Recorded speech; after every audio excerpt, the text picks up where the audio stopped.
Hello and welcome to another update for my Mets Realm theme team for Out of the Park Baseball 25 Perfect Team. And this is the year 2032. Just finished another season. And so, like always, if you haven't seen the previous updates, I go through my pitching and my hitting, but I'm going to do it in a more abbreviated fashion than the first bunches of times I've done it for obvious reasons. So, any case, let's get right to it. So, let me get right here. All right. So, let's start with the pitching. And my pitching was not great this season. It was, for most of these seasons, my pitching's been kind of okay, so. But this was a bad one. I had my Craig Swan, who I actually fully upgraded on Combinator. His card is much better than it was before, but unfortunately, it did not really matter a whole lot because he had a 4.33 ERA. Now you'll notice a new addition, Noah Syndergaard, the one that I have been seeking out all this time. I added him to my team in the last month, and he had a 4.5 ERA. So even with a pretty good pitcher with great stuff, great control, still did not do particularly great. So it's kind of the story of my team, not so great. And so then I had, Syndergaard had a 4.5 ERA over 9 starts. Viola had a 3.43 ERA over 32 starts. And I was kind of happy with Viola's performance. And then Severino had a 3.95 ERA over 13 starts. And let me go right to his line because I can't remember. I think he's the one that started pretty good. Yeah, he had 2.88 ERA until after his, until his 7th start when he blew up to a 3.96. Then his next worst start was a 4 earned run game. So he actually had 2 bad starts and then like a couple with 3 earned runs and which were so. And then a lot of put up some 1s, some 2s. So I actually put him in the rotation in place of Bobby Ojeda, who did not have a good season. And so we will, you can see Bobby Ojeda is here now because someone else was doing even worse. And so I decided, you know what, let me put Ojeda back in just to see if he does better at the end. And so he had a 4.91 ERA, which not so good. And yeah, I was in a pretty big panic this season because things were just not going my way. And so, when things aren't going your way and you just gotta throw changes at the wall and hope they stick. So I was in desperation mode, and so Bobby Ojeda with a 4.91 ERA, not good. He was bad the whole season. And then part of the reason that was my Ron Darling card, who, let me see, I think it's this one right here. I had the regular Ron Darling card.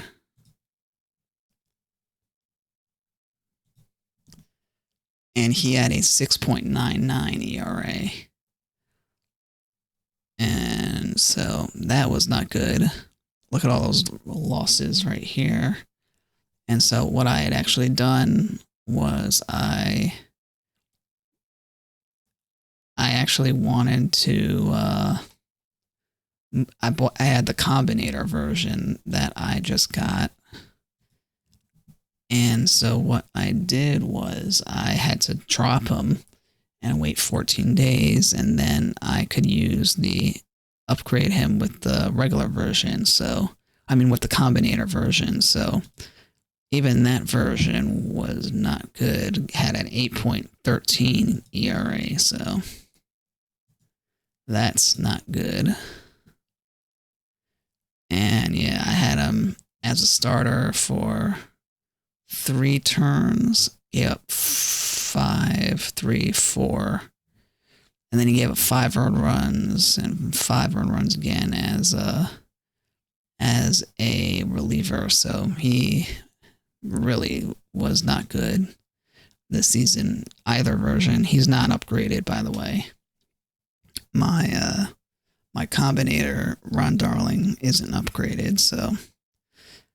But even my Craig Swan, that was upgraded fully, didn't have a good season. But then let's go to the bullpen now. The bullpen, which was also pretty bad. And I only had 2 guys that were pitching generally okay. Adam Ottavino and Roger McDowell. Adam Ottavino with a 3.08 ERA and Roger McDowell with a 2.86 ERA. So Ottavino had 21 saves. You can't see it on your screen. McDowell had 11. And I now have the Combinator version of McDowell. So that may be upgraded in the future. And let's see what else. Yeah, so pretty much only they pitched well. All of these pitchers, Diekman, Orozco, Quintana is a pitcher who was a starter, and I moved him to the pen because I needed to make room for Syndergaard. And yeah, I needed to make room for Syndergaard. No, what was the order? I moved Ojeda out for Syndergaard, and then I moved Quintana out for Severino, and then Darling got moved out back after the Combinator version of Ron Darling stunk. Then I put Ojeda back in, so that's kind of what it was. So Quintana, let's go take a look at his stats, what he did as a starter. I kind of skipped him over by accident. So he finished as a starter with a 5.04 ERA, which you could argue if I stuck with him a little bit longer, maybe his ERA would have gotten lower, but he's just been inconsistent, and he might be a better reliever in the long run. So that is what it is for him.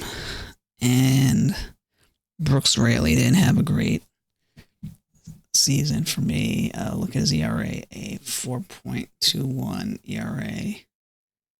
Not good.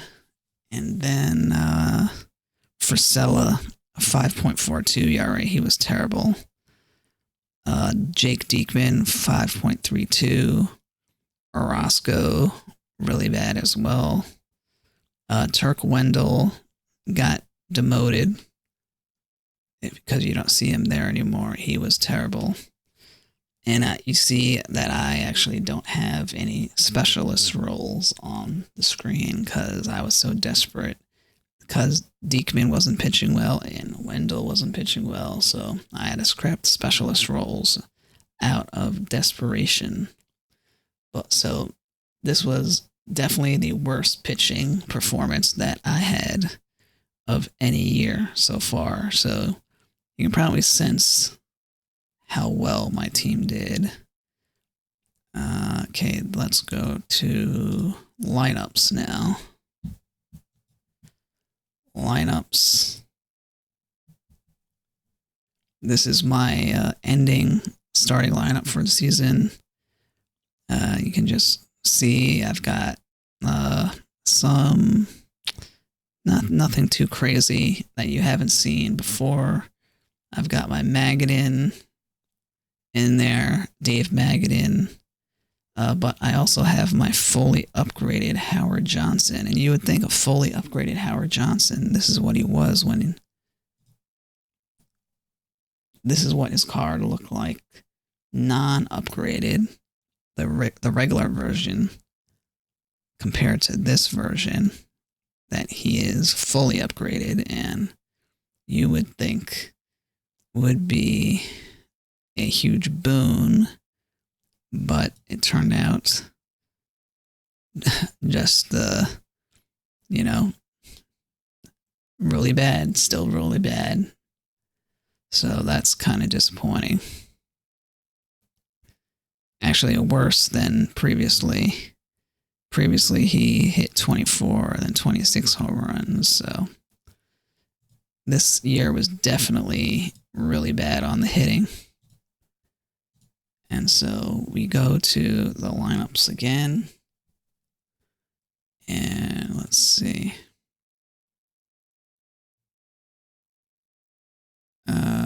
Mauricio, Dom Smith, Peyton. You see, I got these combinator versions of Dom, Peyton, Mauricio, Magadan, Reyes as well. I had him in there for a little bit. And they didn't really do much. Pretty much my highest average, as you can see, 286 for Dom Smith. And then the next highest was Peyton with 266. So, not good. Not good. Pretty much the story of my perfect team experience so far. Just really low averages and not much hitting, pretty much. And I do wonder, like, what is going on with this game and the low hitting and the like it's just the same thing every year. Like, one or two hitters hit for like a decent average, and then everyone's like 266 and below. So that's the most disappointing thing about this my entire perfect team run. And even when you do like lefty righty splits, like this is the right-handed split. Dom is at 286, Mauricio's at 274. And yeah, you can't. And then the next one is 247 versus right-handed. And then if you do lefties versus lefties is actually a little bit better, but not a whole lot better. Alonso is just doing nothing earlier in the season. So I actually had him on the bench, which might have been a mistake, but it wouldn't have made much of a difference. So Peyton at 336, Dom Smith at 286, 283 from Marte versus lefty. And then the next highest is Alonso at 278. And maybe I should have put him back in there, but 4 home runs and 21 RBIs, not exactly what I'm looking for out of that cleanup spot. But Magadan 237. After that, a huge drop off. So the Alonso card is actually cratered since the update, and for some reason this is not correct. The card is not correct here, so I don't know why it's showing gold when he's actually a 70 something. I think he's a 70. Alonso. Yeah, he was 78. I don't know why everything's messed up here with the pictures. And yeah, so back to the lineup. I don't know what I'm going to be doing with that lineup. I need to get a big bopper. Another big hitter that I can rely on. they released the new Beltron that I was trying to get for my pack openings. If you haven't watched that, this is what the new Beltron looks like, a 100. And so I'm trying to get that Beltron, and then I'm trying to get the Darryl Strawberry card, which is this one right here. So, unfortunately, the problem with the balance for the Mets is they released 3 new hitter cards, and 2 of them are perfects that are incredibly hard to get, and one of them is Drew Gilbert, who actually is just a slightly worse version of Brandon Nimmo. So, I don't know what else to say, man. Like, they're really not giving me much here as a Mets theme team player as far as hitting is concerned, and the live cards aren't doing it. I don't know, maybe I have to try some of those bronze cards again, like Vientos and Beatty. But anyway, let's go to the scores. You can probably sense how bad my team is. I'm going to reveal in 5, 4, 3, 2, 1. So I finished the season with what is it? 59 and 103. Not good. Not good. And just to give you a perspective of the relegation, I was second. It was bottom 4, and I was the 3rd worst record, tied with at 59. And I was fighting to remain alive at the end of the season. So, not good. Not good. And where are we going now? Let's go. Let me give you my team report. So in April, I was 11-15. I thought I was going to maybe have a decent season. Then I cratered with 9-17 in May, and then 8-20 in June. So that immediately demoralized any chances of doing well this season. That 8-20 in June was just a killer. And so August 9-19, September 12-15, and then 3 games in October losses. So yeah, this is now let's just see who won. I didn't even check. Michigan Avenue Bootleggers won. So congratulations to them. And so we get relegated down to the Stone League. So I'll show you what that looks like. We're here. We're going down here. Right in this area. Right above Rookie. And so I'll tell you how I'm feeling about this whole thing. Since I just got that new Cinder card, and as if you've been following this series, you've seen how putrid my hitting has been. It's practically like always the same hitting situation where a few people are hitting and then everyone else is down below.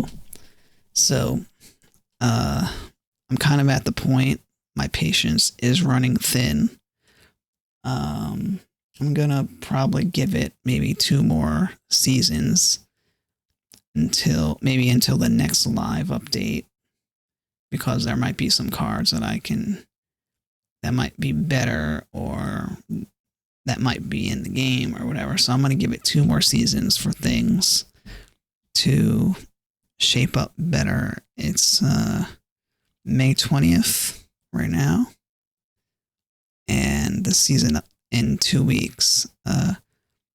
Next Monday is the 27th, and then the following Monday is June 3rd, which is when the next update will likely be. So I'm going to give it 2 weeks this season, I'm going to give it this upcoming week, the next upcoming week, and then I guess that June week I'll give as well, maybe. But I will say this: if my team doesn't, if this hitting situation, particularly, which is the worst part of it, isn't improving in the Stone League, then I'm not going to be too thrilled about that. And the other thing about the strategy settings, if you're watching this and you're an existing player, I've been like trying different tactics settings and all sorts of stuff, and still nothing, still the same. So pretty much another disappointing season in the books. Wish I was more positive. My opinion of Perfect Team right now is actually very minimal. I think this team chemistry stuff is a bunch of nonsense and a bunch of bullshit, but it is what it is, you know. I've actually had better success with my theme team 2 years ago in Out of the Park 23, and there wasn't even this team chemistry nonsense in there. And so, yeah, this is not good. So my patience is running thin, and I might pull the plug on this as early as 2 weeks from now. So anyway, if you're watching, leave a comment. Let me know what you think. Yeah. Thanks for watching. Have a good day.